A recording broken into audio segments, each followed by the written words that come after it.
धर्मपुर नाम का एक गांव था जहां किशन अपनी पत्नी और अपने बच्चों के साथ रहा करता था। वो अपने परिवार का बहुत ख्याल रखता था। गांव हाईवे के करीब होने के कारण वहां का व्यापार बहुत अच्छा चलता था। किशन वैसे तो एक गरीब किसान था। उसका शहर जाकर दुकान खोलने का सपना था। काश मैंने अपनी माँ की बात मान ली होती तो मैं आज इस कदर परेशान नहीं होती और अपना भविष्य तुम्हारे साथ नहीं देखना पड़ता। तुम हर सुबह मुझे ताना सुनाती हो, अपने मायके क्यों नहीं चली जाती? यहाँ तुम्हें कम से कम 2 वक्त की दाल रोटी तो मिल रही है, वहाँ तुम्हें क्या मिलेगा? देखिए जी, आप भले ही मुझसे जो जी में आए कहिए, लेकिन मेरे मायके वालों के बारे में कुछ मत कहिए। अच्छा बाबा ठीक है, पर तुम इतनी बौखलाई हुई क्यों हो? बच्चों ने कितने दिनों से बर्गर और पिज़्ज़ा नहीं खाया है। उनकी जिद है कि अब उन्हें घर का खाना नहीं खाना। तुम तो जानती हो भाग्यवान, इस बार खेती में ज्यादा बारिश के कारण हमें कितना नुकसान हुआ है। ऊपर से नील गाय कितने सारे आ गए हैं। अब हम खेती बाड़ी तो कर ही नहीं सकते। ये मैं समझ सकती हूँ, पर बच्चों को कौन समझाए?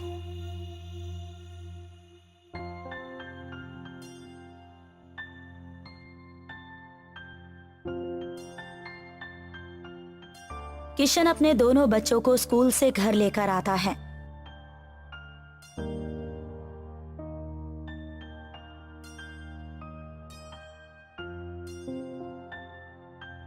बच्चे घर के अंदर आते ही सवाल पूछने लगते हैं। पापा, मेरा पिज्जा कहाँ है?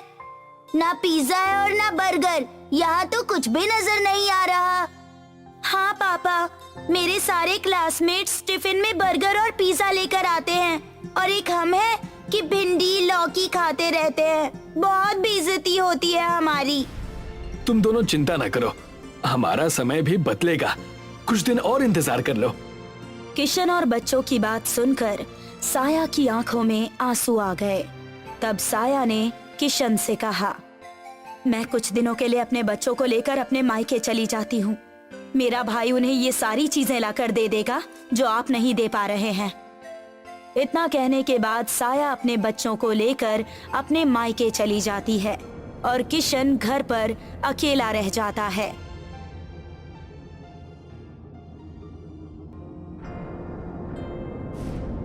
मेरी पत्नी और मेरे बच्चे मुझसे दूर हो गए। हे भगवान, अब और कैसे दिन देखूंगा मैं? मुझे ही कुछ करना होगा। किशन को रोता देख वहाँ पर गांव के बहुत बड़े जमींदार रामचरण सिंह आ गए और किशन से पूछने लगे। किशन, क्या बात है भाई? क्यों गंगा जमुना बहा रहे हो? ऐसी कौन सी विपदा आन पड़ी? अरे जमींदार साहब आइए, अब क्या बताऊं, खेती बारिश की वजह से खराब हो गई। पत्नी बच्चों को लेकर अपने मायके चली गई। मेरे पास परिवार कहने के लिए अब कुछ बचा ही नहीं है। ना परिवार साथ है, न किस्मत। जैसा कि मैं तुम्हें देख पा रहा हूँ, बात पैसे की समझ आ रही है कि आर्थिक स्थिति तुम्हारी संकट में है। बिल्कुल सही कहा आपने। मुझे शहर जाकर कोई व्यापार करना है, पर मेरे पास 1 रुपया भी नहीं है। एक काम करो, तुम मुझसे कुछ पैसे ले लो। मैं तुम्हें पूरे 2000 रुपए देता हूँ। उन पैसों से शहर चले जाओ। जब तुम्हारे पास हो जाए तब तुम मुझे मेरे पैसे लौटा देना। और क्या? बड़ी मेहरबानी होगी साहब, इतना मेरे लिए किसी ने भी नहीं किया। मैं बिल्कुल तैयार हूँ, मैं आपके पैसे ब्याज सहित लौटा दूंगा। किशन जमींदार से पैसे ले लेता है और शहर चला जाता है और शहर में दर बदर भटकने के बाद उसे एक आटा चक्की में नौकरी मिल जाती है। किशन, तुम्हें मैं महीने के 8000 रुपए दूंगा। तुम्हें मन लगाकर आटा चक्की की दुकान में काम करना है। मुझे तुम्हारी कोई भी शिकायत नहीं सुननी। जैसा आप कहें, मैं बिल्कुल ऐसा ही करूंगा। मैं आपको शिकायत का कोई मौका नहीं दूंगा। किशन कुछ दिन उस आटा चक्की में काम करता है।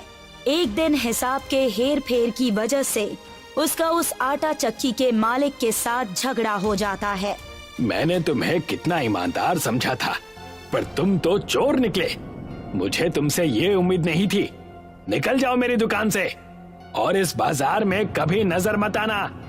तुम्हें यहाँ अब कोई भी काम नहीं देने वाला। मैंने आपके यहाँ पर कोई भी चोरी नहीं की। आप मुझ पर ऐसा झूठा इल्जाम मत लगाइए। और हाँ, मुझे भी आपके पास कोई काम नहीं करना। मेरी 2 महीने की तनख्वाह मुझे दे दीजिए बस। किशन अपने मालिक से पैसे लेकर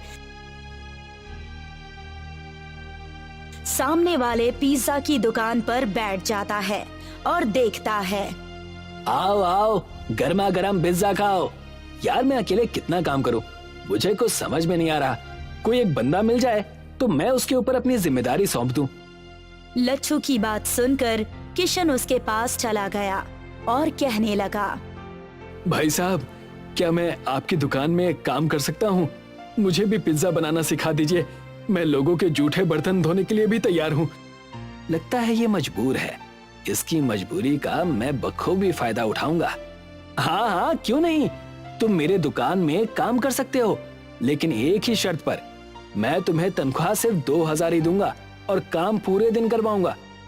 मुझे ये शर्त मंजूर है, मैं जरूर काम करूंगा। इतना कहकर किशन उस दुकान पर काम करने लगा। धीरे धीरे 1 महीने बीत चुके थे। किशन अब पिज्जा बनाना बखूबी जान चुका था।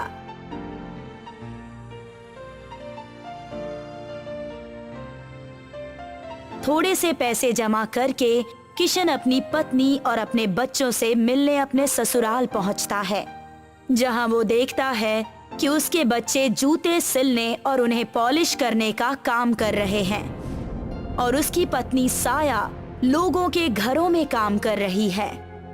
आओ साहब, जूते पॉलिश करवा लो, सिर्फ 10 रुपए में। ज्यादा नहीं, सिर्फ 10 रुपए में। आ जाओ, आ जाओ। अपने बच्चों की ये दशा देखकर किशन की आंखों में आंसू आ जाते हैं और वो उनके पास जाकर उनसे कहता है, ये सब क्या हो रहा है मेरे बच्चों? तुम्हारी ये दशा कैसे हो गई? और तारा की मम्मी कहाँ है? अपने पिता किशन को देखकर दोनों बच्चे उसके गले लग जाते हैं और उसके पास रोने लगते हैं। किशन को देखकर साया भी बड़ी खुश हुई और किशन से कहने लगी, मुझे माफ कर दीजिएगा जी। मेरी छोटी सी गलती की वजह से बहुत बड़ा बखेड़ा खड़ा हो गया। मैं यहाँ पर अपने भाई और उसकी पत्नी की बहुत ताने सुनती हूँ। बस अब बहुत हुआ, चलिए अब अपने घर चलिए। नहीं नहीं, मैं कहीं नहीं जाने वाला। मुझे तुम्हारे भाई से मिलना है। आखिर कैसे वो मेरे बच्चों से जूते पॉलिश करवा सकता है? किशन साया के बड़े भाई यानी अपने बड़े साले से जाकर मिलता है और उससे गुस्से में कहता है, तुम्हारी इतनी हिम्मत कि तुमने मेरे बच्चों से काम करवाया और मेरी पत्नी से भी। अब क्या करूं? मेरे पास इतने पैसे हैं नहीं कि मैं इन्हें हर रोज इनके मन का खाना खिला सकूं, और इतना ही है तो इन्हें लेकर यहाँ से चले जाओ। मैं अपनी पत्नी और बच्चों को लेकर यहाँ से जा रहा हूं।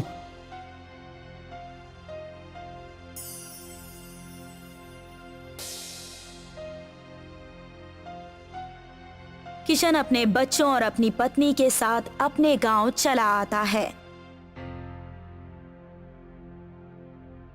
और देखता है कि रामचरण ने उसके घर और खेतों पर कब्जा कर रखा है।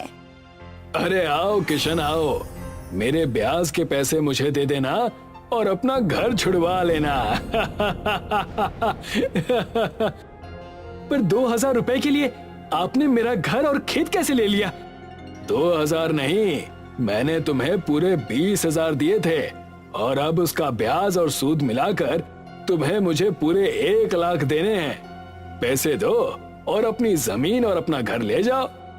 रामचरण ने किशन को अपने घर से बेघर कर दिया और किशन अपने परिवार के साथ रास्ते पर आ गया।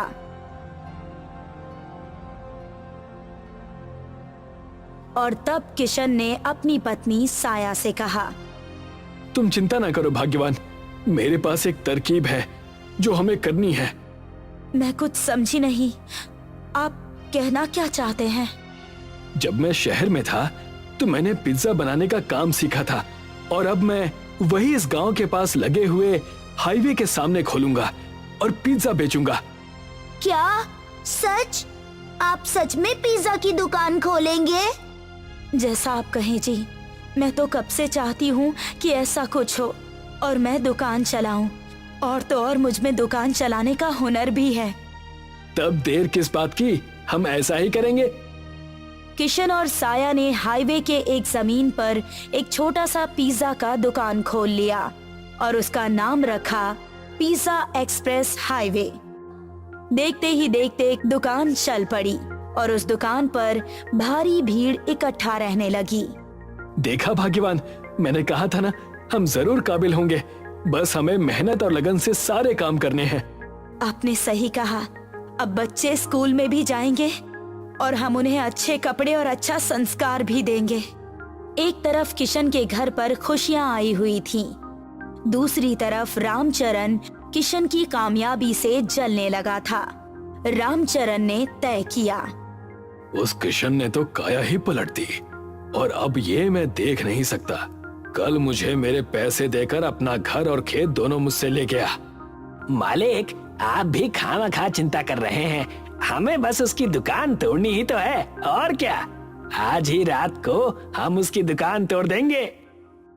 भाई साहब, आपके पास कुछ खाने को है? मैं कई दिनों से भूखी हूँ।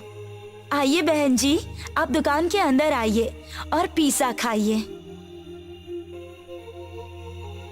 साया ने खुद अपने हाथों से एक पिज्जा उस सुंदर औरत को परोसा। वाह, ये तो बड़ा ही स्वादिष्ट पिज्जा है, पर मेरे पास देने के लिए तुम्हें पैसे नहीं हैं। मेरी पत्नी ने आपको बहन कहा है और आप अब घर की हुई। आप पैसों की चिंता ना कीजिए और पेट भर के खाइए। जैसे ही किशन ने इतना कहा, उस सुंदर औरत ने एक परी का रूप धारण कर लिया और उनसे कहने लगी, हमेशा खुश रहो किशन और साया। मैं एक मायावी परी हूँ। तुम्हारी नेकी और तुम्हारी ईमानदारी ने मेरा मन मोहित कर लिया। अब से तुम जो भी पिज्जा बनाओगे वो विशाल पिज्जा बन जाएगा और एक पिज्जा खाते ही सभी का पेट भर जाएगा। तुम्हारे दुकान को अब कोई हानि नहीं पहुंचा सकता। हमेशा खुश रहो। इतना कहकर वो परी वहां से गायब हो गई और किशन और साया उस परी के आशीर्वाद से बहुत ज्यादा खुश हो गए।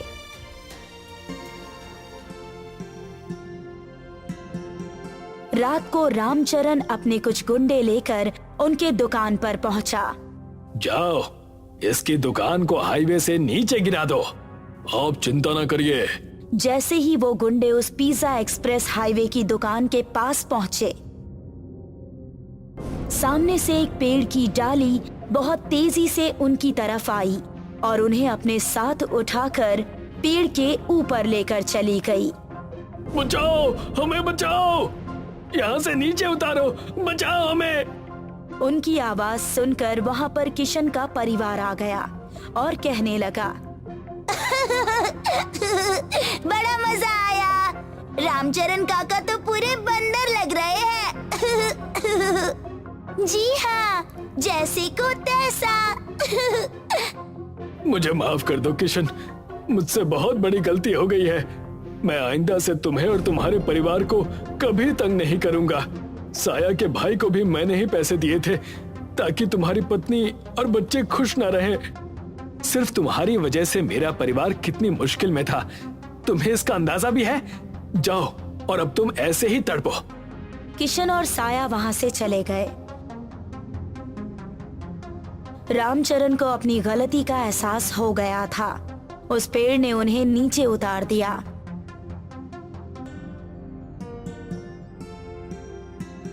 तब से किशन अपना पिज्जा एक्सप्रेस हाईवे बहुत अच्छे से चलाने लगा और खुशहाल जिंदगी जीने लगा।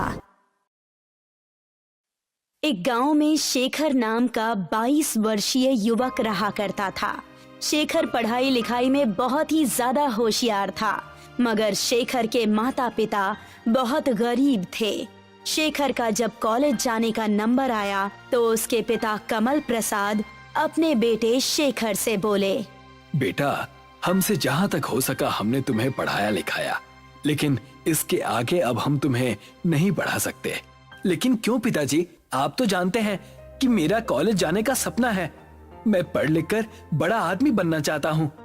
शेखर की बात सुनकर शेखर की माँ अनीता ममता भरी नजरों से शेखर की ओर देखकर बोली, हर माता पिता यही चाहते हैं बेटा कि उनका बेटा बड़ा होकर अच्छे कॉलेज में जाए और वो अपने माता पिता का खूब नाम रोशन करे। लेकिन तुम तो जानते हो, तुम्हारे पिता ने तुम्हें मजदूरी करके यहाँ तक पढ़ाया है। कॉलेज की फीस का बोझ अब वो नहीं उठा सकते। कोई बात नहीं माँ, मैं पिताजी का दर्द समझता हूँ। मैं जानता हूँ कि पिताजी ने एक एक रुपया जमा करके मुझे इंटर कराया है, लेकिन अब मैं बड़ा हो गया हूँ। मैंने इतनी शिक्षा प्राप्त कर ली है कि अब मैं बच्चों को पढ़ाकर अपने कॉलेज की फीस निकाल सकता हूँ। पूरे गांव में सिर्फ तुम ही ने इंटर किया है बेटा, वरना तुम तो जानते ही हो कि हमारे गांव का मुखिया किसी भी माता पिता को अपने बच्चों को पढ़ाने की सलाह नहीं देता। इस गांव में जिस किसी भी माता पिता ने अपने बच्चों को पढ़ाने के लिए सोचा तो मुखिया ने हमेशा उनके कान भर दिए। तुम्हारी माँ सही कह रही है बेटा। अरे लोग तो शिक्षा के फायदे बताते हैं, लेकिन हमारे गांव का मुखिया तो शिक्षा के नुकसान बताने बैठ जाता है। बोलता है कि पढ़ने लिखने के बाद लोग बेकार हो जाते हैं, वो किसी काम के नहीं रहते। मेहनत करने से फिर वो दिल चुराने लगते हैं और मजदूरी करने में उन्हें शर्म आने लगती है। बेटा, मैं चाहती हूँ कि अब तुम अपने पिता के काम में हाथ बटाओ। तुम्हारे पिता अब बूढ़े हो चुके हैं। आपको क्या लगता है माँ कि मैं नहीं चाहता कि पिताजी अब आराम से बैठें? लेकिन आप ही बताइए, आप क्या चाहती हैं? क्या मैं भी पिताजी की तरह मजदूरी करूं? नहीं माँ, मैं कुछ अलग करना चाहता हूँ। इतना कहकर शेखर वहाँ से चला गया। कमला प्रसाद अपनी पत्नी की ओर देखते हुए बोले, कोई बात नहीं, वो कुछ अलग और नया करना चाहता है तो इसमें गलत क्या है? मेरा मन कहता है कि मेरा बेटा कुछ न कुछ बड़ा करेगा। अगले दिन शेखर अपना बैग पैक करके शहर जाने की तैयारी करने लगा। कहाँ जा रहे हो शेखर? मैं शहर जा रहा हूँ माँ। शहर में मेरा दोस्त नितिन रहता है। मैं उसके साथ उसके कमरे में रह लूंगा और वहाँ पर मुझे ट्यूशन पढ़ाने के लिए बहुत सारे बच्चे भी मिल जाएंगे। आप दोनों चिंता मत कीजिए और जैसे ही सब कुछ सही हो जाएगा मैं हर महीने आप लोगों को मनी ऑर्डर भेजता रहूंगा। इतना कहकर शेखर घर से निकल गया। शेखर बस स्टैंड पहुंचा ही था कि तभी वहां पर गांव का मुखिया टहलते हुए आ गया। शेखर को देखकर मुखिया मजाक उड़ाने वाले अंदाज में शेखर से बोला, क्या हाल है शेखर? कहाँ जाने की तैयारी है? मैं शहर जा रहा हूँ मुखिया जी। हाँ, मैंने सुना है कि तुम शहर में जाकर कॉलेज में पढ़ाई करना चाहते हो। तुम नई पीढ़ी के बच्चों में शर्म नाम की कोई चीज तो बची नहीं है। पिता मजदूरी करते करते बूढ़ा हो गया है, उसका हाथ बटाने की बजाय शहर में मौज मस्ती करने जा रहे हो। अपनी हद में रहिए मुखिया जी। आप क्या चाहते हैं कि मैं भी पिताजी की तरह जीवन भर मजदूर की तरह जीवन व्यतीत कर दूं? मैं अपनी आने वाली पीढ़ी को इन मुसीबतों का सामना नहीं करने दूंगा। इतना कहकर शेखर बस में चढ़ गया और कुछ ही घंटे में वो शहर पहुंच गया। शहर में वो अपने दोस्त नितिन के पास पहुंचा ही था कि उसे अचानक देखकर नितिन चौंक गया। क्या बात है शेखर, तुम अचानक यहाँ कैसे? शेखर ने सारी बात नितिन के सामने रख दी। मुझे ये कहते हुए अच्छा तो नहीं लग रहा है, लेकिन मैं तुम्हारी मदद नहीं कर सकता क्योंकि मेरा रूम पार्टनर 2 दिन के बाद यहाँ पर आ जाएगा। कोई बात नहीं, मैं यहाँ जमीन पर बिस्तर बिछाकर सो जाया करूंगा। वैसे भी तुम और तुम्हारा रूम पार्टनर तो कॉलेज में चले जाते हैं। मैं सुबह और शाम बच्चों को ट्यूशन पढ़ा दिया करूंगा और तुम्हारे साथ कॉलेज चला जाया करूंगा। आई एम सॉरी शेखर, ये बातें कहने में अच्छी लगती हैं, लेकिन सच ये है कि 3 लोग एक रूम में एडजस्ट नहीं कर सकते हैं। तुम्हें यहाँ से जाना होगा और वैसे भी तुम्हें अपने माता पिता को गाँव में अकेला छोड़कर यहाँ नहीं आना चाहिए था। जाओ, जाकर उनके साथ मजदूरी करो। शेखर मुंह लटकाकर वहाँ से चला गया और फुटपाथ पर बैठकर सोचने लगा। अगर गांव वापस चला गया तो सभी लोग मेरा मजाक उड़ाएंगे। समझ में नहीं आता कि अब मैं क्या करूं, कहां जाऊं। शेखर काफी देर तक गहरी सोच में गुम रहा। कुछ देर बाद एक बूढ़ा व्यक्ति शेखर के पास आकर बोला, मैं काफी देर से देख रहा हूँ कि तुम फुटपाथ पर अकेले बैठे हुए हो। कोई परेशानी है तो मुझे बताओ। शेखर ने जब उस बूढ़े को देखा तो उसे उनमें अपने पिता की झलक नजर आई। शेखर ने सारी बात उस बूढ़े व्यक्ति को बता दी कि किस तरह उसके दोस्त नितिन ने उसे अपमानित करके रूम से निकाल दिया। तुम ये क्यों सोचते हो कि तुम पढ़ लिख कर ही बड़े आदमी बन सकते हो? आजकल जमाना बहुत बदल गया है। मैं आपकी बात का मतलब नहीं समझा। ये सच है कि शिक्षा बहुत जरूरी है, लेकिन उससे भी ज्यादा सच ये है कि इस देश में जितने भी बड़े बिजनेसमैन और बड़ी बड़ी कंपनी के मालिक हुए हैं, उन सब ने बहुत कम पढ़ाई लिखाई की थी। मेरी एक पिज्जा की दुकान है, तुम चाहो तो मेरी दुकान पर काम कर सकते हो और रात में मेरी दुकान पर रुक भी सकते हो। इस तरह तुम्हें अपने गांव वापस नहीं जाना पड़ेगा। शेखर को उस बूढ़े व्यक्ति की बात बहुत ज्यादा पसंद आई। उस दिन के बाद से शेखर उस बूढ़े व्यक्ति की दुकान में डिलीवरी बॉय का काम करने लगा। वो दिन भर मेहनत करके पिज्जा की डिलीवरी करता और रात के समय बूढ़ा व्यक्ति जब दुकान बंद करके चला जाता, तब शेखर उसकी दुकान में ही बैठकर रात भर पढ़ाई करता। धीरे धीरे शेखर की समझ में आने लगा कि पढ़ाई और व्यापार दोनों अलग अलग बातें हैं। एक दिन शेखर उस बूढ़े व्यक्ति से बोला, मैं पिज्जा बनाना सीखना चाहता हूँ। क्यों नहीं बेटा, जरूर, आज से ही तुम किचन में काम करोगे। शेखर कुछ ही दिनों में बहुत बढ़िया पिज्जा बनाना सीख गया। उसके हाथ के बने हुए पिज्जा लोगों को बहुत पसंद आने लगे। शेखर अब कुछ पैसे बचाकर अपने माता पिता को भी मनी ऑर्डर कर देता था। अचानक उस बूढ़े व्यक्ति का देहांत हो गया। बूढ़े व्यक्ति के देहांत के बाद उस बूढ़े व्यक्ति का बेटा शेखर से बोला, मैं तुम्हें शुरू से पसंद नहीं करता था। पिताजी को पता नहीं तुम्हारे अंदर ऐसा क्या नजर आया था कि उन्होंने पूरी दुकान तुम्हें सौंप दी। तुम यहाँ से जा सकते हो।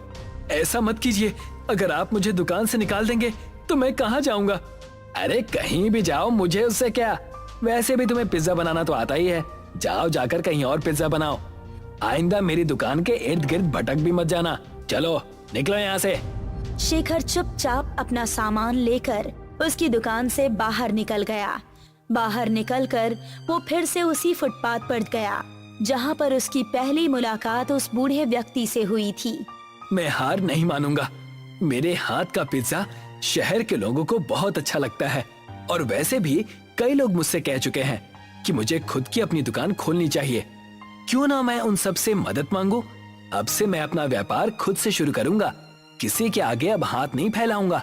इतना कहकर शेखर हर उस जगह पर जाने लगा जहां वो पिज्जा डिलीवरी किया करता था।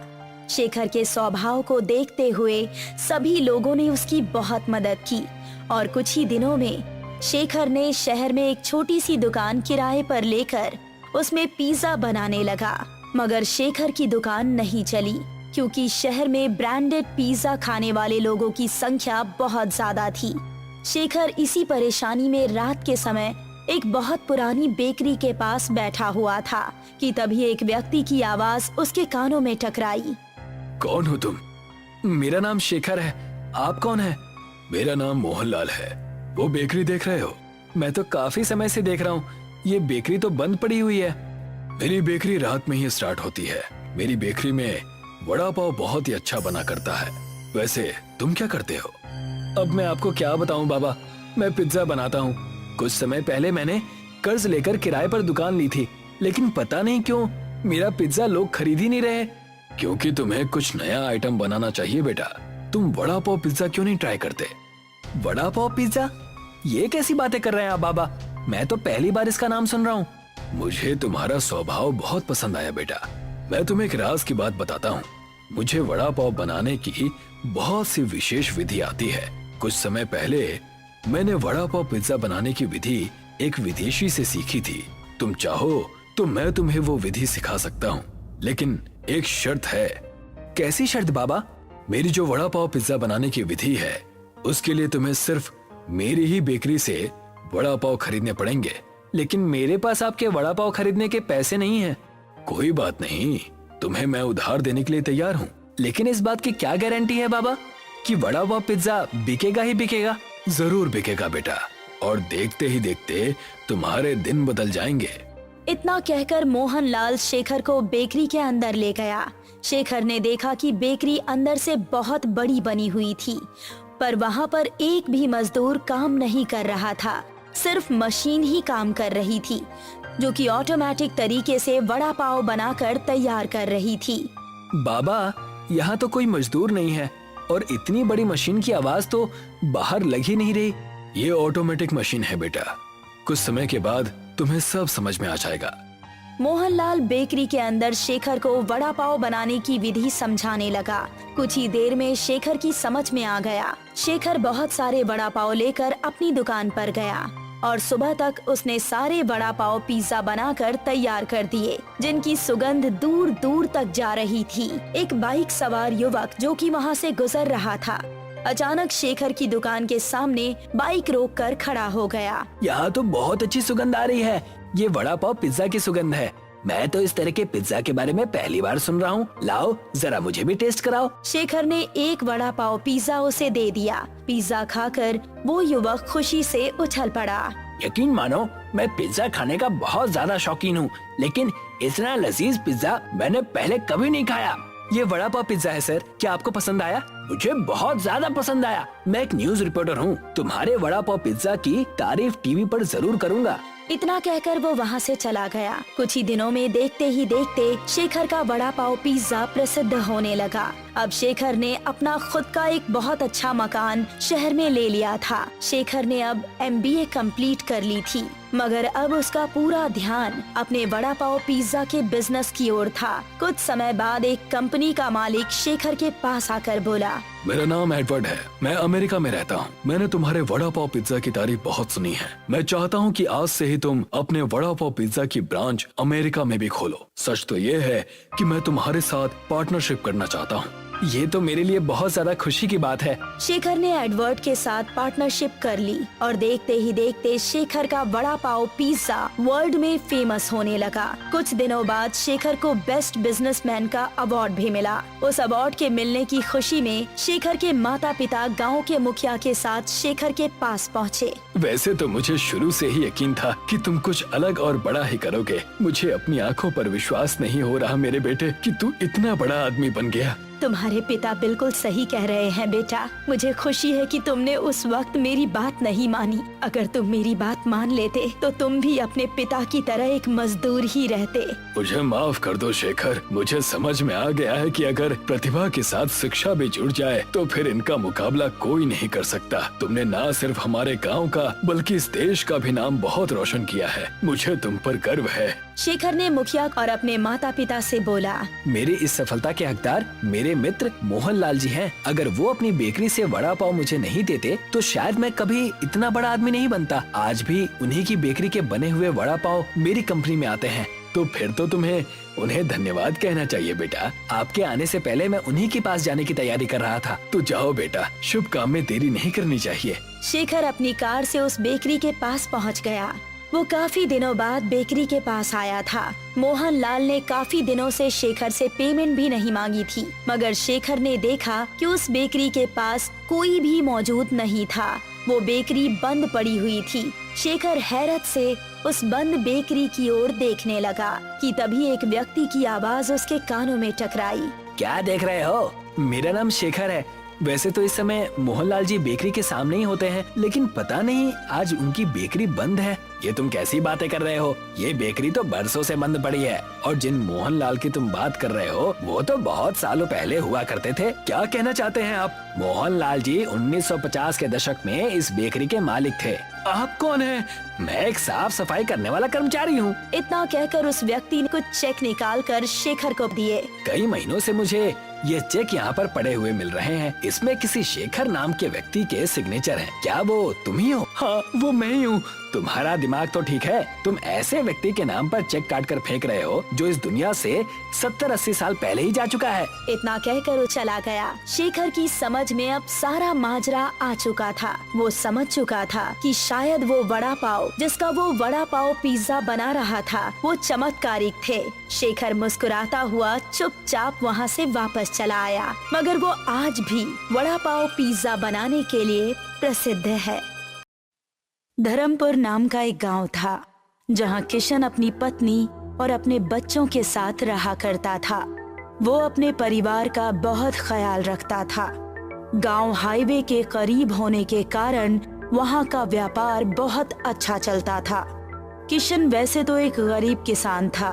उसका शहर जाकर दुकान खोलने का सपना था। काश मैंने अपनी माँ की बात मान ली होती तो मैं आज इस कदर परेशान नहीं होती और अपना भविष्य तुम्हारे साथ नहीं देखना पड़ता। तुम हर सुबह मुझे ताना सुनाती हो, अपने मायके क्यों नहीं चली जाती? यहाँ तुम्हें कम से कम 2 वक्त की दाल रोटी तो मिल रही है, वहाँ तुम्हें क्या मिलेगा? देखिए जी, आप भले ही मुझसे जो जी में आए कहिए, लेकिन मेरे मायके वालों के बारे में कुछ मत कहिए। अच्छा बाबा ठीक है, पर तुम इतनी बौखलाई हुई क्यों हो? बच्चों ने कितने दिनों से बर्गर और पिज्जा नहीं खाया है। उनकी जिद है कि अब उन्हें घर का खाना नहीं खाना।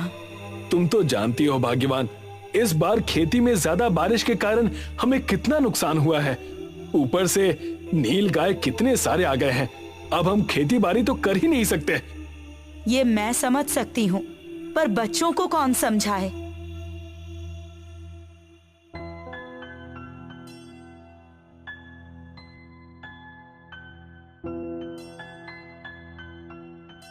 किशन अपने दोनों बच्चों को स्कूल से घर लेकर आता है।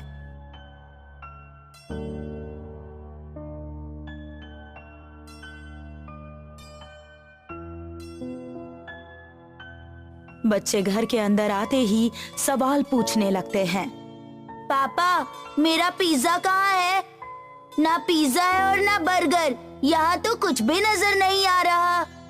हाँ पापा, मेरे सारे क्लासमेट्स टिफिन में बर्गर और पिज्जा लेकर आते हैं और एक हम है कि भिंडी लौकी खाते रहते हैं। बहुत बेइज्जती होती है हमारी। तुम दोनों चिंता न करो, हमारा समय भी बदलेगा, कुछ दिन और इंतजार कर लो। किशन और बच्चों की बात सुनकर साया की आंखों में आंसू आ गए। तब साया ने किशन से कहा, मैं कुछ दिनों के लिए अपने बच्चों को लेकर अपने मायके चली जाती हूँ। मेरा भाई उन्हें ये सारी चीजें लाकर दे देगा जो आप नहीं दे पा रहे हैं। इतना कहने के बाद साया अपने बच्चों को लेकर अपने मायके चली जाती है और किशन घर पर अकेला रह जाता है।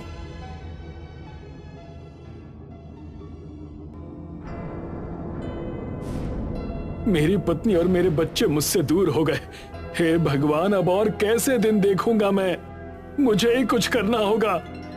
किशन को रोता देख वहाँ पर गांव के बहुत बड़े जमींदार रामचरण सिंह आ गए और किशन से पूछने लगे। किशन, क्या बात है भाई?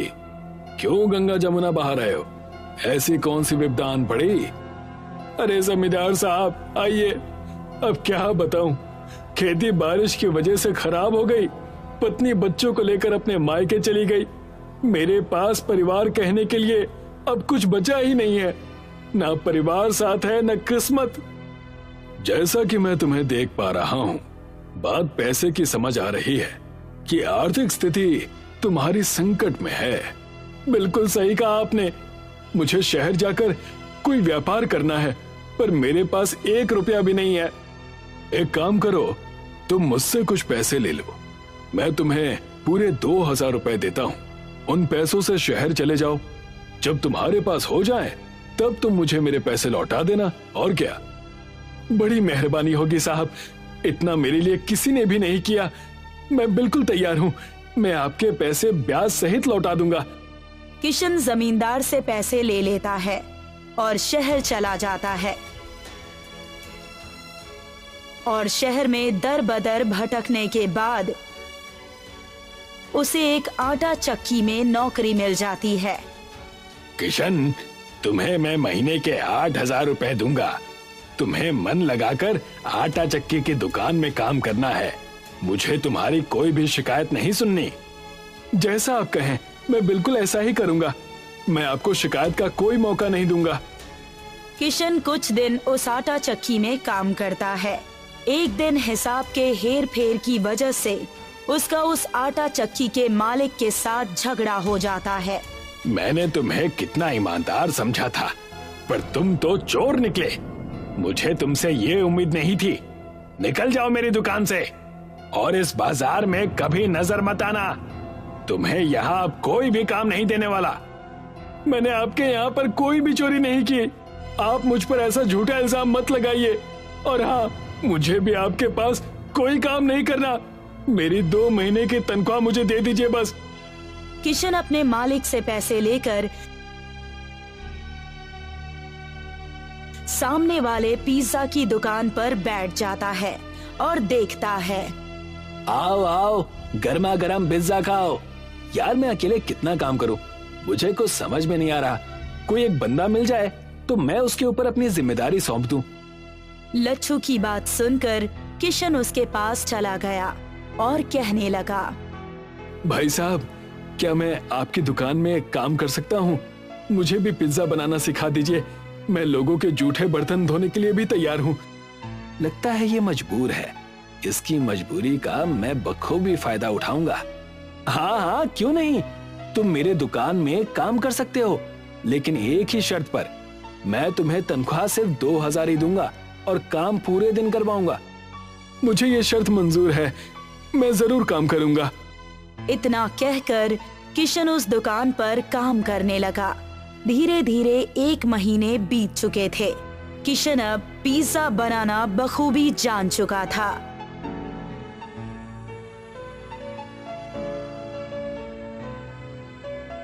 थोड़े से पैसे जमा करके किशन अपनी पत्नी और अपने बच्चों से मिलने अपने ससुराल पहुंचता है, जहां वो देखता है कि उसके बच्चे जूते सिलने और उन्हें पॉलिश करने का काम कर रहे हैं और उसकी पत्नी साया लोगों के घरों में काम कर रही है। आओ साहब, जूते पॉलिश करवा लो, सिर्फ 10 रुपए में, ज्यादा नहीं, सिर्फ 10 रुपए में। आ जाओ, आ जाओ। अपने बच्चों की ये दशा देखकर किशन की आंखों में आंसू आ जाते हैं और वो उनके पास जाकर उनसे कहता है, ये सब क्या हो रहा है मेरे बच्चों? तुम्हारी ये दशा कैसे हो गई? और तारा की मम्मी कहाँ है? अपने पिता किशन को देखकर दोनों बच्चे उसके गले लग जाते हैं और उसके पास रोने लगते हैं। किशन को देखकर साया भी बड़ी खुश हुई और किशन से कहने लगी, मुझे माफ कर दीजिएगा जी, मेरी छोटी सी गलती की वजह से बहुत बड़ा बखेड़ा खड़ा हो गया। मैं यहाँ पर अपने भाई और उसकी पत्नी की बहुत ताने सुनती हूँ। बस अब बहुत हुआ, चलिए अब अपने घर चलिए। नहीं नहीं, मैं कहीं नहीं जाने वाला। मुझे तुम्हारे भाई से मिलना है। आखिर कैसे वो मेरे बच्चों से जूते पॉलिश करवा सकता है? किशन साया के बड़े भाई यानी अपने बड़े साले से जाकर मिलता है और उससे गुस्से में कहता है, तुम्हारी इतनी हिम्मत कि तुमने मेरे बच्चों से काम करवाया और मेरी पत्नी से भी। अब क्या करूं? मेरे पास इतने पैसे हैं नहीं कि मैं इन्हें हर रोज इनके मन का खाना खिला सकूं, और इतना ही है तो इन्हें लेकर यहां से चले जाओ। मैं अपनी पत्नी और बच्चों को लेकर यहां से जा रहा हूं।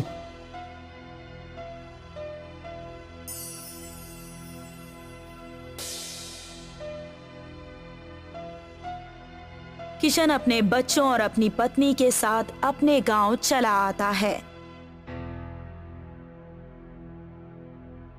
और देखता है कि रामचरण ने उसके घर और खेतों पर कब्जा कर रखा है। अरे आओ किशन आओ, मेरे ब्याज के पैसे मुझे दे देना और अपना घर छुड़वा लेना। पर 2000 रुपए के लिए आपने मेरा घर और खेत कैसे ले लिया? 2000 नहीं, मैंने तुम्हें पूरे 20,000 दिए थे और अब उसका ब्याज और सूद मिलाकर तुम्हें मुझे पूरे 1 लाख देने हैं। पैसे दो और अपनी जमीन और अपना घर ले जाओ। रामचरण ने किशन को अपने घर से बेघर कर दिया और किशन अपने परिवार के साथ रास्ते पर आ गया।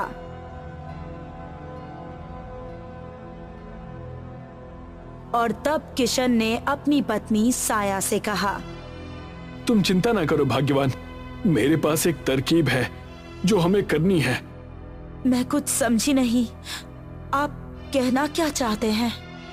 जब मैं शहर में था तो मैंने पिज्जा बनाने का काम सीखा था और अब मैं वही इस गांव के पास लगे हुए हाईवे के सामने खोलूंगा और पिज्जा बेचूंगा। क्या सच? आप सच में पिज्जा की दुकान खोलेंगे? जैसा आप कहें जी, मैं तो कब से चाहती हूँ कि ऐसा कुछ हो और मैं दुकान चलाऊं। और तो और मुझ में दुकान चलाने का हुनर भी है। तब देर किस बात की, हम ऐसा ही करेंगे।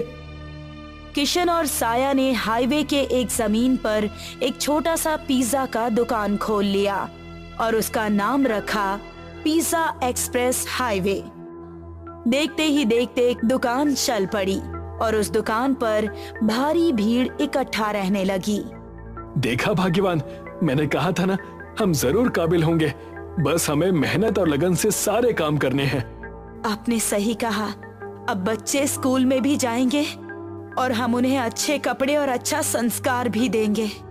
एक तरफ किशन के घर पर खुशियां आई हुई थीं, दूसरी तरफ रामचरण किशन की कामयाबी से जलने लगा था।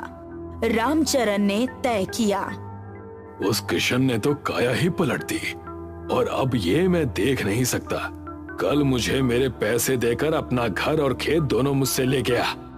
मालिक, आप भी खामखा चिंता कर रहे हैं। हमें बस उसकी दुकान तोड़नी ही तो है, और क्या।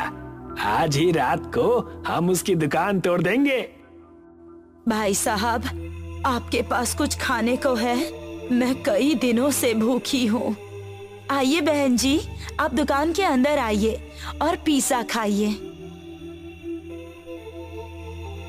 साया ने खुद अपने हाथों से एक पिज्जा उस सुंदर औरत को परोसा। वाह, ये तो बड़ा ही स्वादिष्ट पिज्जा है, पर मेरे पास देने के लिए तुम्हें पैसे नहीं हैं। मेरी पत्नी ने आपको बहन कहा है और आप अब घर की हुई। आप पैसों की चिंता ना कीजिए और पेट भर के खाइए। जैसे ही किशन ने इतना कहा, उस सुंदर औरत ने एक परी का रूप धारण कर लिया और उनसे कहने लगी, हमेशा खुश रहो किशन और साया। मैं एक मायावी परी हूँ। तुम्हारी नेकी और तुम्हारी ईमानदारी ने मेरा मन मोहित कर लिया। अब से तुम जो भी पिज्जा बनाओगे वो विशाल पिज्जा बन जाएगा और एक पिज्जा खाते ही सभी का पेट भर जाएगा। तुम्हारे दुकान को अब कोई हानि नहीं पहुंचा सकता। हमेशा खुश रहो। इतना कहकर वो परी वहां से गायब हो गई और किशन और साया उस परी के आशीर्वाद से बहुत ज्यादा खुश हो गए।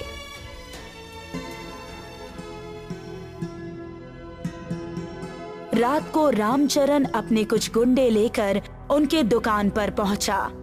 जाओ, इसकी दुकान को हाईवे से नीचे गिरा दो। आप चिंता न करिए। जैसे ही वो गुंडे उस पिज्जा एक्सप्रेस हाईवे की दुकान के पास पहुंचे, सामने से एक पेड़ की डाली बहुत तेजी से उनकी तरफ आई और उन्हें अपने साथ उठाकर पेड़ के ऊपर लेकर चली गई। बचाओ, हमें बचाओ, यहाँ से नीचे उतारो, बचाओ हमें। उनकी आवाज सुनकर वहाँ पर किशन का परिवार आ गया और कहने लगा, बड़ा मजा आया। रामचरण काका तो पूरे बंदर लग रहे हैं। जी हाँ, जैसे को तैसा। मुझे माफ कर दो किशन, मुझसे बहुत बड़ी गलती हो गई है। मैं आइंदा से तुम्हें और तुम्हारे परिवार को कभी तंग नहीं करूंगा। साया के भाई को भी मैंने ही पैसे दिए थे ताकि तुम्हारी पत्नी और बच्चे खुश न रहें। सिर्फ तुम्हारी वजह से मेरा परिवार कितनी मुश्किल में था, तुम्हें इसका अंदाजा भी है? जाओ और अब तुम ऐसे ही तड़पो। किशन और साया वहां से चले गए। रामचरण को अपनी गलती का एहसास हो गया था। उस पेड़ ने उन्हें नीचे उतार दिया।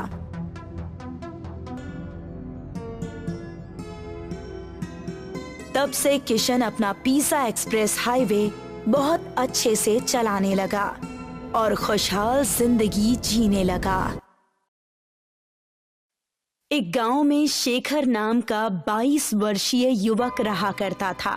शेखर पढ़ाई लिखाई में बहुत ही ज्यादा होशियार था, मगर शेखर के माता पिता बहुत गरीब थे। शेखर का जब कॉलेज जाने का नंबर आया तो उसके पिता कमल प्रसाद अपने बेटे शेखर से बोले, बेटा, हमसे जहाँ तक हो सका हमने तुम्हें पढ़ाया लिखाया, लेकिन इसके आगे अब हम तुम्हें नहीं पढ़ा सकते। लेकिन क्यों पिताजी, आप तो जानते हैं कि मेरा कॉलेज जाने का सपना है। मैं पढ़ लिख कर बड़ा आदमी बनना चाहता हूँ।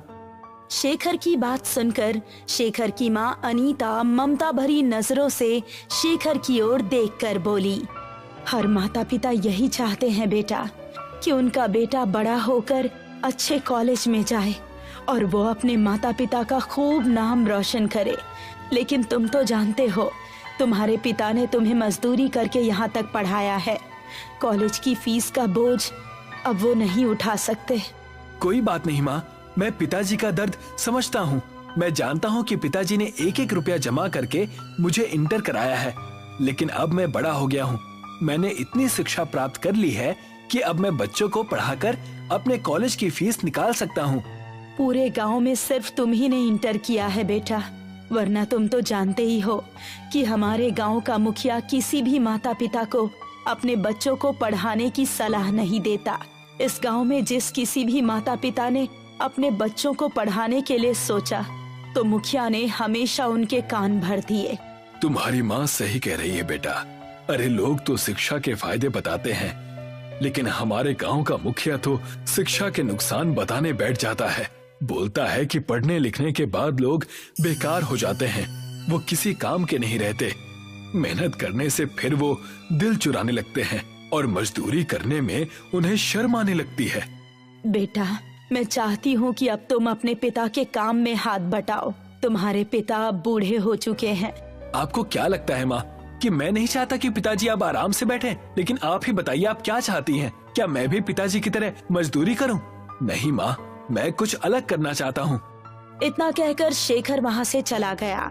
कमला प्रसाद अपनी पत्नी की ओर देखते हुए बोले, कोई बात नहीं, वो कुछ अलग और नया करना चाहता है तो इसमें गलत क्या है? मेरा मन कहता है कि मेरा बेटा कुछ न कुछ बड़ा करेगा।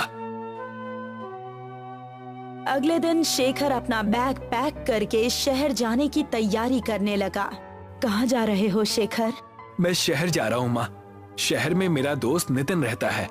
मैं उसके साथ उसके कमरे में रह लूंगा और वहाँ पर मुझे ट्यूशन पढ़ाने के लिए बहुत सारे बच्चे भी मिल जाएंगे।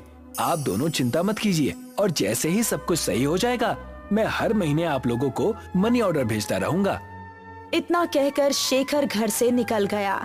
शेखर बस स्टैंड पहुंचा ही था कि तभी वहां पर गांव का मुखिया टहलते हुए आ गया। शेखर को देखकर मुखिया मजाक उड़ाने वाले अंदाज में शेखर से बोला, क्या हाल है शेखर? कहाँ जाने की तैयारी है?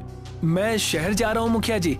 हाँ, मैंने सुना है कि तुम शहर में जाकर कॉलेज में पढ़ाई करना चाहते हो। तुम नई पीढ़ी के बच्चों में शर्म नाम की कोई चीज तो बची नहीं है। पिता मजदूरी करते करते बूढ़ा हो गया है, उसका हाथ बटाने की बजाय शहर में मौज मस्ती करने जा रहे हो। अपनी हद में रहिए मुखिया जी। आप क्या चाहते हैं कि मैं भी पिताजी की तरह जीवन भर मजदूर की तरह जीवन व्यतीत कर दूं? मैं अपनी आने वाली पीढ़ी को इन मुसीबतों का सामना नहीं करने दूंगा।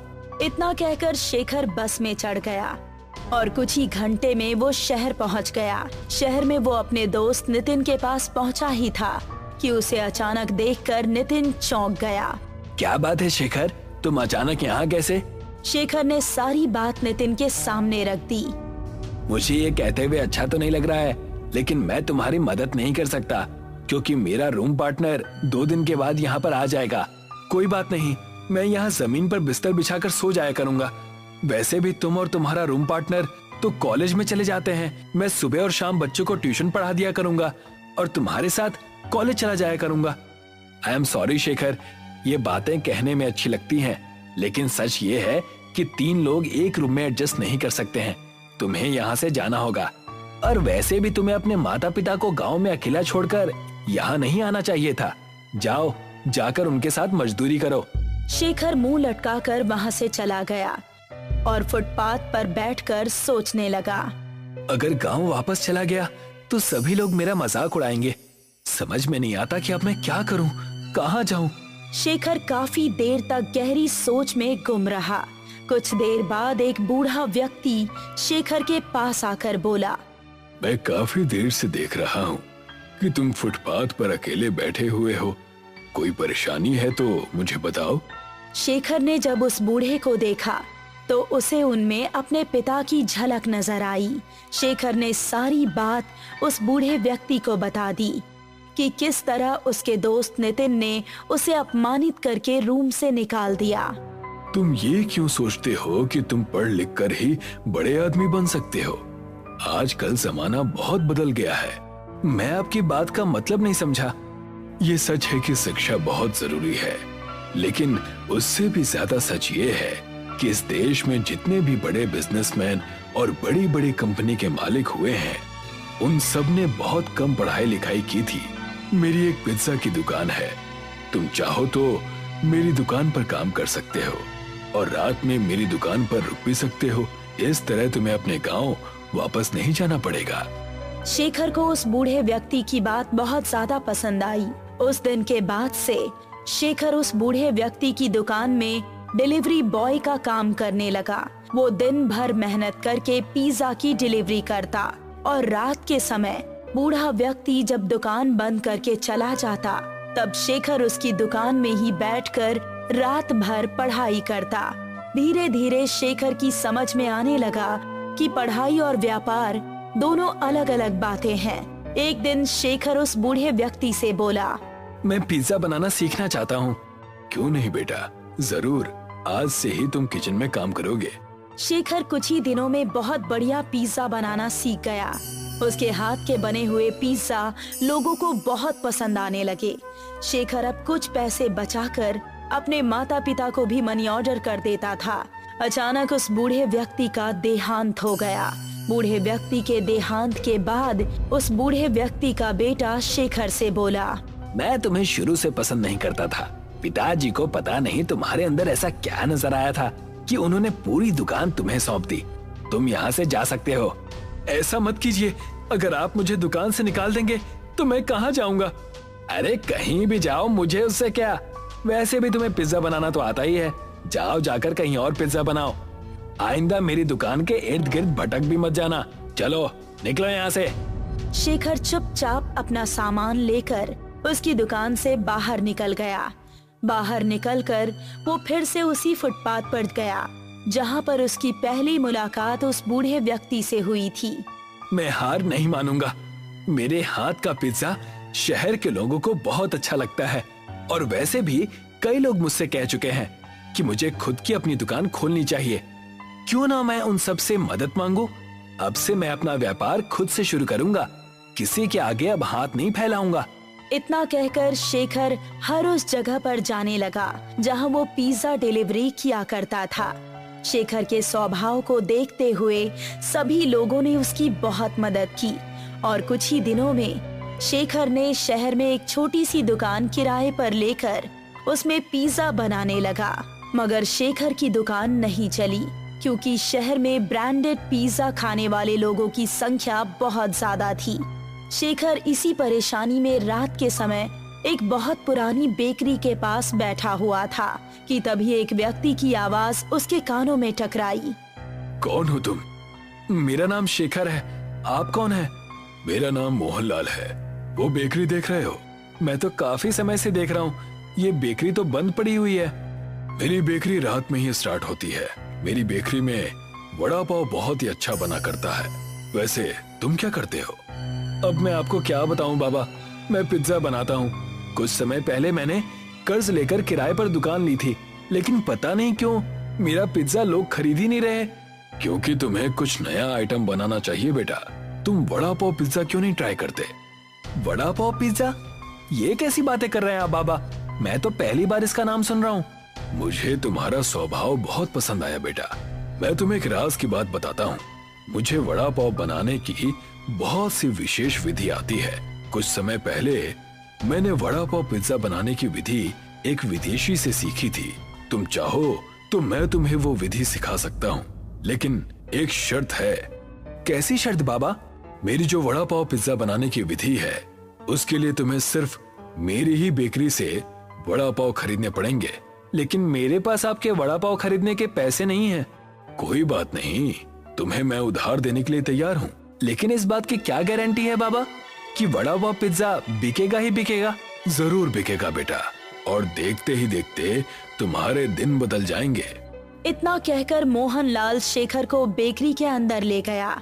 शेखर ने देखा कि बेकरी अंदर से बहुत बड़ी बनी हुई थी, पर वहाँ पर एक भी मजदूर काम नहीं कर रहा था। सिर्फ मशीन ही काम कर रही थी, जो कि ऑटोमेटिक तरीके से वड़ा पाव बनाकर तैयार कर रही थी। बाबा, यहाँ तो कोई मजदूर नहीं है और इतनी बड़ी मशीन की आवाज तो बाहर लग ही नहीं रही। ये ऑटोमेटिक मशीन है बेटा, कुछ समय के बाद तुम्हें सब समझ में आ जाएगा। मोहनलाल बेकरी के अंदर शेखर को वड़ा पाव बनाने की विधि समझाने लगा। कुछ ही देर में शेखर की समझ में आ गया। शेखर बहुत सारे वड़ा पाव लेकर अपनी दुकान पर गया और सुबह तक उसने सारे वड़ा पाव पिज्जा बनाकर तैयार कर दिए, जिनकी सुगंध दूर दूर तक जा रही थी। एक बाइक सवार युवक जो कि वहाँ से गुजर रहा था, अचानक शेखर की दुकान के सामने बाइक रोककर खड़ा हो गया। यहाँ तो बहुत अच्छी सुगंध आ रही है। ये वड़ा पाव पिज्जा की सुगंध है। मैं तो इस तरह के पिज्जा के बारे में पहली बार सुन रहा हूँ। लाओ जरा मुझे भी टेस्ट कराओ। शेखर ने एक वड़ा पाव पिज्जा उसे दे दिया। पिज्जा खाकर वो युवक खुशी से उछल पड़ा।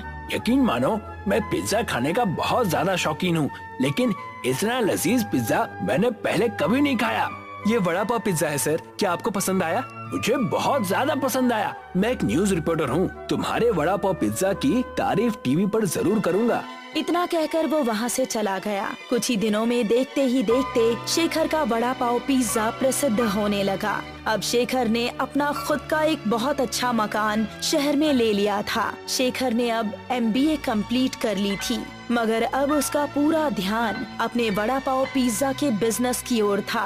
कुछ समय बाद एक कंपनी का मालिक शेखर के पास आकर बोला, मेरा नाम एडवर्ड है, मैं अमेरिका में रहता हूँ। मैंने तुम्हारे वड़ा पाव पिज्जा की तारीफ बहुत सुनी है। मैं चाहता हूँ कि आज से ही तुम अपने वड़ा पाव पिज्जा की ब्रांच अमेरिका में भी खोलो। सच तो ये है कि मैं तुम्हारे साथ पार्टनरशिप करना चाहता हूँ। ये तो मेरे लिए बहुत ज्यादा खुशी की बात है। शेखर ने एडवर्ड के साथ पार्टनरशिप कर ली और देखते ही देखते शेखर का वड़ा पाव पिज्जा वर्ल्ड में फेमस होने लगा। कुछ दिनों बाद शेखर को बेस्ट बिजनेसमैन का अवार्ड भी मिला। उस अवार्ड के मिलने की खुशी में शेखर के माता पिता गांव के मुखिया के साथ शेखर के पास पहुँचे। वैसे तो मुझे शुरू से ही यकीन था कि तुम कुछ अलग और बड़ा ही करोगे। मुझे अपनी आंखों पर विश्वास नहीं हो रहा मेरे बेटे कि तू इतना बड़ा आदमी बन गया। तुम्हारे पिता बिल्कुल सही कह रहे हैं बेटा।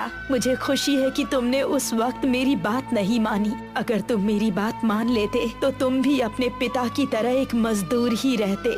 मुझे माफ कर दो शेखर, मुझे समझ में आ गया है कि अगर प्रतिभा के साथ शिक्षा भी जुड़ जाए तो फिर इनका मुकाबला कोई नहीं कर सकता। तुमने न सिर्फ हमारे गांव का बल्कि इस देश का भी नाम बहुत रोशन किया है। मुझे तुम पर गर्व है। शेखर ने मुखिया और अपने माता पिता से बोला, मेरी इस सफलता के हकदार मेरे मित्र मोहनलाल जी हैं। अगर वो अपनी बेकरी से वड़ा पाव मुझे नहीं देते तो शायद मैं कभी इतना बड़ा आदमी नहीं बनता। आज भी उन्हीं की बेकरी के बने हुए वड़ा पाव मेरी कंपनी में आते हैं। तो फिर तो तुम्हें उन्हें धन्यवाद कहना चाहिए बेटा। आपके आने से पहले मैं उन्हीं के पास जाने की तैयारी कर रहा था। तो जाओ बेटा, शुभ काम में देरी नहीं करनी चाहिए। शेखर अपनी कार से उस बेकरी के पास पहुंच गया। वो काफी दिनों बाद बेकरी के पास आया था। मोहनलाल ने काफी दिनों से शेखर से पेमेंट भी नहीं मांगी थी, मगर शेखर ने देखा कि उस बेकरी के पास कोई भी मौजूद नहीं था। वो बेकरी बंद पड़ी हुई थी। शेखर हैरत से उस बंद बेकरी की ओर देखने लगा कि तभी एक व्यक्ति की आवाज उसके कानों में टकराई। क्या देख रहे हो? मेरा नाम शेखर है। वैसे तो इस समय मोहनलाल जी बेकरी के सामने ही होते हैं, लेकिन पता नहीं आज उनकी बेकरी बंद है। ये तुम कैसी बातें कर रहे हो? ये बेकरी तो बरसों से बंद पड़ी है और जिन मोहनलाल की तुम बात कर रहे हो वो तो बहुत सालों पहले हुआ करते थे। क्या कहना चाहते हैं आप? मोहनलाल जी 1950 के दशक में इस बेकरी के मालिक थे। आप कौन हैं?